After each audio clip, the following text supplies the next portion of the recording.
Hei, subscribe dulu lah. Jumpa lagi di video reaksi Noi hari ini. Semoga semuanya selalu dalam keadaan sehat ya. Oke ya, kali ini Noi mau lihat satu video unggahan dari Ivy Pen ya. Ivy adalah seorang gadis keturunan Chinese yang berasal dari Malaysia yang pernah studi di Yogyakarta ya. So, tanpa buang waktu, langsung aja ya kita lihat videonya sama-sama. Ivy ini bahas tentang apa ya? Langsung aja. Stay tune terus ya. Indonesia itu aneh. Malam pertama aja saya sampai di Indonesia saya udah aneh. merasa aneh. Karena malah ada suara keke. Saya bisa dengar dari asrama saya dengan jelas sekali. Tapi saya tidak peduli. Saya cuma ambil selimut saya gini. Dan saya tidur terus. Dan ini berlanjutan 1 bulan. Sehingga teman-teman saya antara mahasiswa Malaysia, kami membahas apakah suara itu keke itu apa. Ternyata itu gecko. Itu cicak ya. Dan sebagai seorang Malaysia itu kalau dibilang cicak ya, saya kirain cicak yang imut-imut yang kecil itu. Tapi kemarin ada orang Indonesia kasih tahu itu gecko itu bisa dibakar terus dimakan. Dan saya bingung apa sih yang kecil itu bisa dibakar makan. Ada juga, tetapi ternyata gecko di Indonesia cicak itu yang besar gini. Itu ya, cicak yang bentuknya. Saya kurang tahu. Itu gecko-nya segede ini. Saya pernah lihat lagi panjat-panjat di di atap warung dan saya lagi makan. Saya takut banget, takut jatuh ke dalam piring saya. Saya pasti jerit. Indonesia itu aneh. Itu ada jasa laundry-nya, terus jasa laundry-nya itu murah banget. Itu bisa sampai 5.000, sekitar 1,5 ringgit untuk sekilo.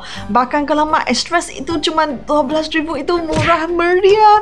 Itu bikin saya bikin saya seneng loh mau pakai baju, ganti baju setiap hari karena bukan saya yang cuci, bukan saya yang setrika. Kalau di Malaysia saya harus cuci sendiri, setrika sendiri. Wah, itu makan waktu banyak. Tapi di Indonesia saya bisa fokus ke akademi, gak usah pusing itu laundry. Kalau dibayarin ada pula yang siap antar lagi, itu enak banget. Kadang-kadang kalau kamu anterin laundry ya, kamu bisa dapat baju baru, kamu juga bisa hilangin baju juga. Nah, kadang-kadang itu laundry ketukeran gitu. Jadi sepanjang tahun ini saya udah kumpulin itu baju yang saya dapat ya, dan saya kembali untuk laundry yang saya dapat darinya. Speaking of pekerja, ngomong tentang pekerja, Indonesia itu aneh lagi. Kemarin saya sempat makan di Olive Chicken ya. Aneh terus ya. Saya lihat tanda hanya karyawan dibenarkan masuk. Terus saya bingung, apa sih karyawan dibenarkan masuk? Masa sih pekerjaannya gimana sih? Karena karyawan kalau di bahasa Malaysia itu penulis, kayaknya penulis buku gitu. Itu namanya karyawan. Terus saya bingung, apakah karyawan di Indonesia itu reporter gitu. Sekarang saya tahu, karyawan itu employee, itu pekerja. Indonesia juga aneh. Karena di tetangga, di antara jiran-jiran, jadi dari segi RT, pengertiannya beda ya. RW gitu. Kalau di Malaysia itu gak ada istilah kayak gini. Saya gak tahu sih kalau di Malaysia gak ada ketua gang, ketua lorong gitu. Tetapi di Indonesia punya. Saya sempat pindah ke kos baru. Terus saya diminta oleh bapak kos untuk lapor ke ketua RT gitu. Karena apa? Karena saya orang asing. Itu saya merasa gimana ya, kedatangan saya kayaknya sudah diinfokan ke semua jiran, ke semua tetangga. Hey, halo, ada orang Malaysia tinggal di sini. Ayo, yang mau lihat Upin, lihat Meme bisa ke sini gitu. Itu rasanya saya apabila saya mula-mula sampai di kos baru. Itu kayaknya kemarin saya KKN. Itu saya juga harus dilaporkan. Udah ditulis surat, terus dilaporkan ke ke gubernur, terus dilapor ke bupati di Maluku, dilaporkan laporkan ke polisi gitu. Itu harus tahu kalau orang asing itu sampai di Indonesia, di mana-mana dilaporin, biar apa ya, biar dijaga gitu loh. Ya, itu Indonesia aneh ya, sering jaga orang asing ya. Emang kalau Indonesia itu kalau di Malaysia tidak kayak gitu mungkin saya ada banyak gunung berapi. Itu saya naik pesawat dari Kuala Lumpur sampai Jogja ya. Banyak yang aneh di Indonesia. Gunung berapi. Nah itu bukan cuma itu aja, karena di Pulau Jawa itu agak banyak lagi. Cuman apa ya, saya merasa bukit gunung berapi ada di mana-mana. Saya bangun, saya bisa lihat. Saya tidur balik, saya bangun lagi, lihat keluar dari tingkat pesawat. Waduh, gunung berapi yang lain lagi, gunung berapi. Gunung mana-mana. Bahkan dari kampus saya, kampus UGM, saya bisa lihat itu gunung Merapi dengan jelas pas saya lagi jogging di GSP. Waduh, mantap. Terus ada satu lagi. Di Indonesia sering gempa bumi. Saya tak tahu. Kalau di Malaysia itu jarang sih ada. Tapi biasanya dari Sumatera itu gempa residual dari sana gitu. Tapi kalau di Indonesia itu di Jogja ya, saya tinggal di Jogja. Itu kira-kira setiap 6 bulan gempa lagi gitu.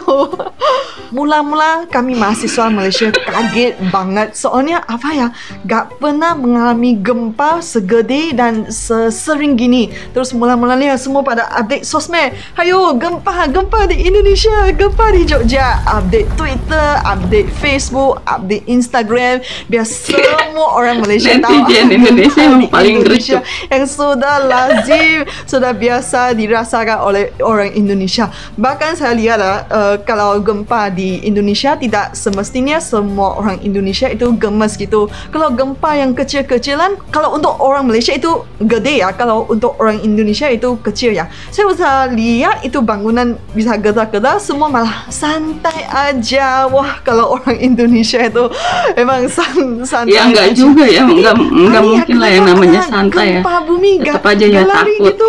Saya udah mulai berdoa, udah berdoa biar aman gitu. Tapi orang Indonesia santai aja gitu. Kalau orang Indonesia itu aneh banget. Kalau di Malaysia ya, biasanya kalau mau nikah ya, itu kamu melamar ke pacar terus, baru kamu minta izin ke orang tua.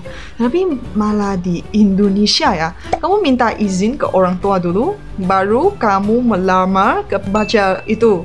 Apakah itu prosedur ketukaran? Setahu saya ini mungkin apa ya, kalau orang Melayu di Malaysia juga gitu ya. Itu mungkin budayanya, ada perbedaannya di sini. Tetapi kalau untuk orang asing itu malah aneh. Wah, kok prosedurnya bisa gini? Seharusnya kamu dapat izin pacarnya, baru tanya izin ke orang tuanya. Bahkan aneh ya, misalnya kamu udah dapat izin dari ibu mertua, bapak mertua, akhirnya yang ditolak apa ya? Yang ditolak itu pacar kamu. Kemarin saya jalan-jalan di Indonesia, saya juga merasa aneh. Biasanya kalau orang buka toko, buka warung, atau buka toko kecil di tepi jalan ya, itu biasanya mau menjual sesuatu. Tapi pernah saya lihat ada satu booth, satu stand kecil, satu warung kecil gitu. Dia lagi mau membeli emas. Saya bingung, kok ada orang mau membeli emas itu di tepi jalan gitu. Nah, kemarin saya juga lihat itu toko emas. Itu ada banyak orang antrian gitu. Itu yang jual emas ada yang teman-teman Malaysia tanya saya kenapa begitu gitu. Karena kan orang Indonesia ya, mereka suka investasi dalam emas, dalam perak gitu. Jadi saya merasa aneh sih. Saya nggak pernah lihat ada orang pengen beli emas di tepi jalan di Malaysia. Itu nggak pernah. Cara makannya orang Indonesia itu sangat aneh. Kalau orang Malaysia, kami ada cili, kami taruh dalam wok, kami masak bersama santan, kari atau gimana. Pokoknya bukan seperti orang Indonesia itu cilinya dimakan gitu terus. Wah, itu serem sekali. Mula-mula saya lihat, saya cengek makan cengek. Orang Indonesia itu sangat bisa makan pedas. Kalau menurut saya keseluruhannya itu orang Indonesia itu jagoan makan pedas berbanding Malaysia. Kalau Malaysia pedasnya ada manis, tapi kalau di Indonesia itu pedasnya murni pedas. pedas sekali. Wah, itu gila sekali. Mula-mula saya beli jajanan di Warserba, saya beli tahu bakso kerana kan belum tahu cara makan makanan Indonesia yang benar. Saya beli tahu bakso, saya makan tanpa cabai. Ya, gitu aja. Tetapi saya lihat teman-teman Indonesia semua pakai. Ambil cabenya dan cabenya gratis. Di salah satu kotak kecil kamu tinggal ambilin aja. Terus saya mulai belajar makan seperti mereka. Dan puji Tuhan, itu antara yang terbaik yang berlaku kepada saya. Kalau kamu makan jajanan bersama cabai, wah itu enak banget. Terus sekarang ya saya malah ambil banyak cabai.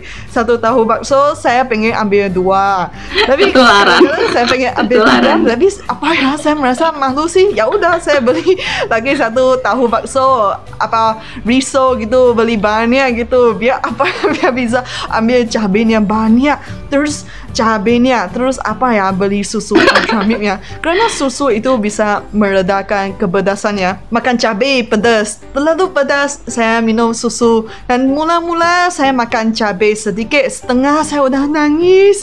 Kan itu lagi beli sarapan ya sebelum kuliah ya. Itu jalan dari Warserba jalan ke ruang kuliah itu lagi nangis ya, pagi-pagi sampai ke kampus udah nangis. Tapi sekarang enggak. Sekarang kalau saya makannya, saya nggak lupa cabenya. Pasti nggak lupa. Mana cabenya, Bu? Oh, cabenya udah habis. Wah, itu sakit hati. Oh, jadi nggak ada cabai. Udah ini ya, jadi tahu bakso udah ini. Ketularan ya. Speaking of Warserba, ngomong tentang Warserba, saya sering beli jajanan. Tapi saya beli jajanan, saya suka kalau ya, itu dia cerita Iviven tentang beberapa hal aneh yang ada di Indonesia. Persoalan toke aja heboh ya, karena memang di sana mungkin nggak biasa ya ada toke. Jadi awalnya dia tuh kaget, dikira itu cicak yang biasa ya, yang kecil-kecil, tapi ternyata yang gede katanya bisa dibakar. Nah, kalau yang biasanya bisa dibakar lalu dijadikan obat itu biasanya kan toke ya. Toke itu cicak yang gede itu yang ngebayangin aja udah ngebergidik ya, yang punya toke. Tapi dia itu permukaan kulitnya itu, kalau cicak itu kan permukaan kulitnya halus gitu ya, tapi kalau toke itu bahasa Betawinya tuh geradagan gitu ya, kasar gitu. Dan kayaknya geli deh pokoknya deh ya. Kalau di Indonesia itu ada RT, RW, tapi ternyata di Malaysia itu katanya nggak ada ya. Apa bener emang nggak ada gitu? Dan setiap orang asing yang datang ke Indonesia itu memang ya, misalnya ada tamu asing yang tidak dikenal, terus datang ke suatu tempat yang memang kalau di Indonesia itu kan harus lapor RT gitu ya. Mungkin di Malaysia nggak kayak gitu ya, jadi datang aja gitu ya. Bermalam aja, menginap aja gitu ya. Memang kalau di Indonesia itu kan memang harus begitu, karena tujuannya supaya nanti bisa jaga-jaga juga ya, kalau misalnya ada apa-apa, jadi bisa dipertanggungjawabkan oleh aparat setempat gitu ya, oleh ketua RT setempat, pokoknya yang bertanggung jawab di kawasan tertentu gitu ya, terutama kalau di perkampungan itu biasanya RT RW gitu ya. Kiranya sampai di sini dulu video reaction dari Noi. Semoga ini bisa bermanfaat dan menambah wawasan kita semua ya. Oke, jaga selalu kesehatan. Sampai jumpa di video reaction selanjutnya. Bye.